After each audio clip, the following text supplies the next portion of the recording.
Modern history हमारी start होती है डिक्लाइन ऑफ मुगल से, जब मुगल्स का डिक्लाइनेशन शुरू हो गया।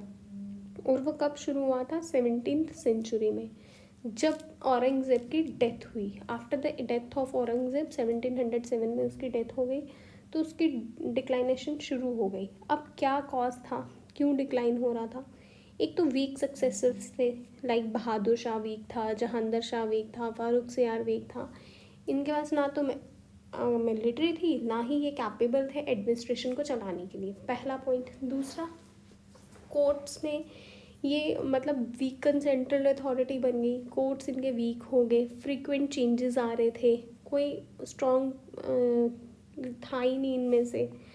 ओवर सेंट्रलाइज्ड हो गया, मनसबदारी आ गया, जागीरदार सिस्टम आ गया, और हर एक इंसान करप्ट होता गया, जिससे इनएफिशिएंसी बढ़ गई। नोबल्स बिकेम मोर ऑटोनॉमस, बहुत ज़्यादा ऑटोनॉमस हो गए, रिलीजनिज्म हो गए, फ्यूडल एनार्की बढ़ गई।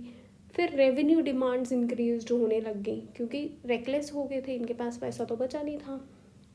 रिलीजियस ऑर्थोडॉक्सी आ गई औरंगज़ेब की।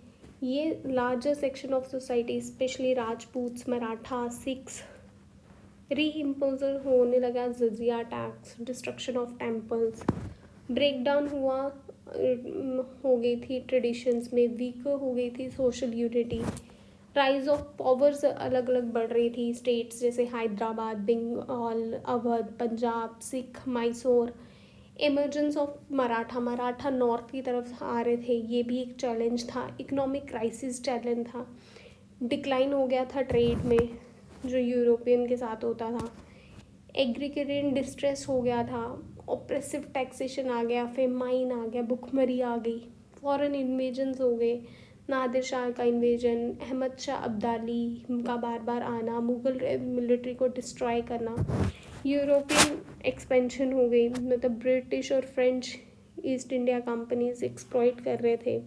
Battle of Plassey, Buxar marked the end Mughal authority. और क्या हुआ? द मुग़ल बिकेम पपेट, किसके बन गए एट द एंड 1765 के बाद? पपेट किसके बन गए? ब्रिटिश के। फिर हिस्टोरिकली इनका देखा जाए ट्रेडिशनल व्यूज़, औरंगज़ेब की रिलीजियस था, हिंदूज़ के लिए मतलब इनटॉलरेट हो गया। मॉडर्न हिस्टोरियंस में जैसे हम सतीश चंद्रा में पढ़ते हैं, इन्होंने भी बताया Marxist view, focus on agriculture exploitation, rebellion.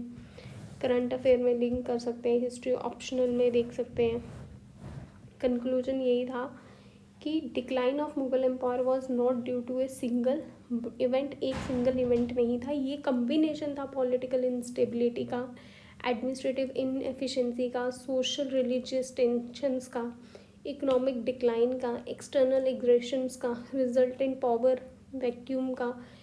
और इसने क्या किया, इससे क्या हो गया, एक वैक्यूम सा, खालीपन सा क्रिएट हो गया।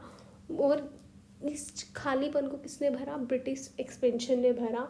और ये बहुत बड़ा एक टर्निंग पॉइंट था इंडियन हिस्ट्री के लिए, क्योंकि मुग़ल का जब ख़त्म हुआ तो उसके बाद ब्रिटिश एम्पायर ही आया, तो उन्होंने राज करना शुरू कर दिया।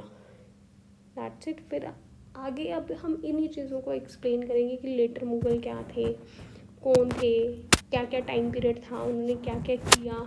नेक्स्ट वीडियो में हम इसको कवर करेंगे। That's it. Thank you very much. Bye, take care.